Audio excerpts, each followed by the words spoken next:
Alright, it's been a while since I've done one of these, but here's 3 chilling stories where people have encountered murderers in the past. And also, it's almost October, so I thought I would bring back some of the scary videos, meaning that my birthday is on Halloween. So, let's do it.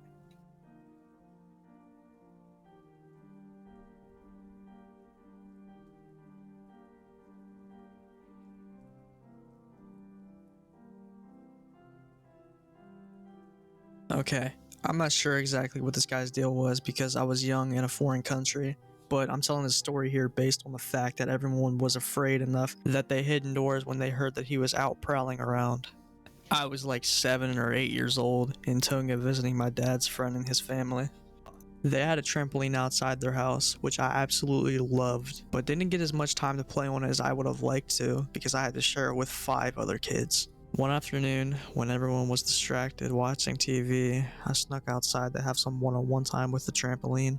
I remember thinking it was really weird that nobody was outside, and I mean nobody. It was like a zombie apocalypse quite. I was on the trampoline for about 5 minutes when a strange man walked up to me.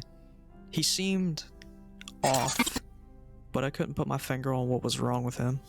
He started talking to me, asking what I was doing, etc. He asked my name and I gave him a fake name. Then he climbed on top of the trampoline with me and started getting weirdly close. He knocked me down and got on top of me. He had a horrible look in his eye and I was absolutely terrified. I pushed him off with minimal effort. He just let me push him, to be honest. He was 3 times my size and could easily have held me down. And he got back up again. I didn't know what to do. For some reason, something inside me told me not to run, because I was afraid he would catch me quickly, and I knew I wasn't strong or fast enough to get away. I thought I need to keep calm and trick him into thinking I'm not afraid, then escape when I get a better chance. So I continued to calmly talk to him, answering his questions with random lies, and as I started gathering my things to go back inside, he pushed me down one last time and let me get back up again, and I said something about my dad will be looking out for me soon. He said, "Oh, you're leaving?" I said, "Yeah, sorry, I have to go. But it's been lovely, but my dad just wants me back inside. Okay, see ya." And he just sat down on the trampoline. Just sat there. I went back inside and nobody had noticed that I was gone. Not a soul.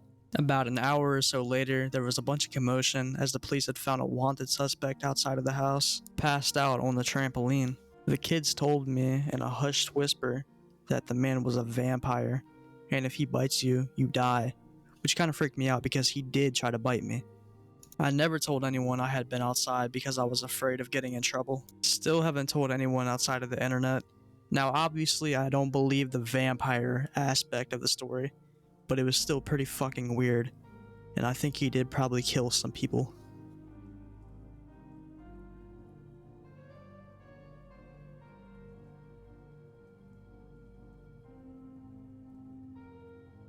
I grew up about a block and a half from Bob Berdella.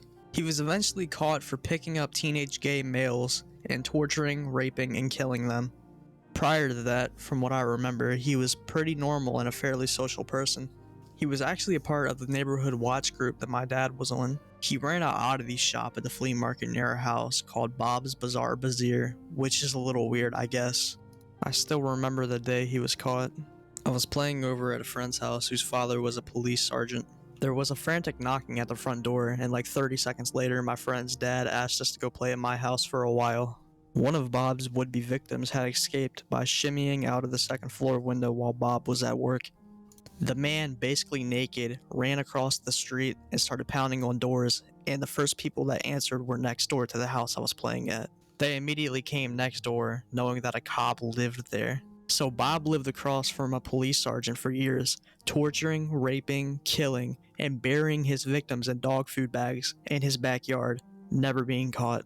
This all happened just as school was getting out for the summer, and my parents just let us stay home while they worked instead of doing daycare. Most days we hang out in the backyard behind Bob's, which was slightly elevated above his, watching the cops dig up dead bodies. My mom claimed that the number of cops in the neighborhood for the next 2 months was so large that we were probably safer there than at a daycare.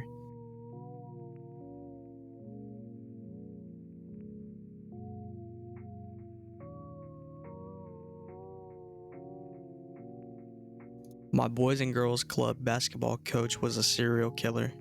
He was a sweet guy. I really liked him, especially comparing him to the big coach that was hardcore and always yelling.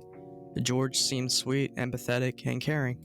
He also worked at the Nintendo Switch store at the mall, and when my mom, my sister, and I would go, they would take me to the Nintendo store and ask for George and leave me with him while they went shopping at the mall.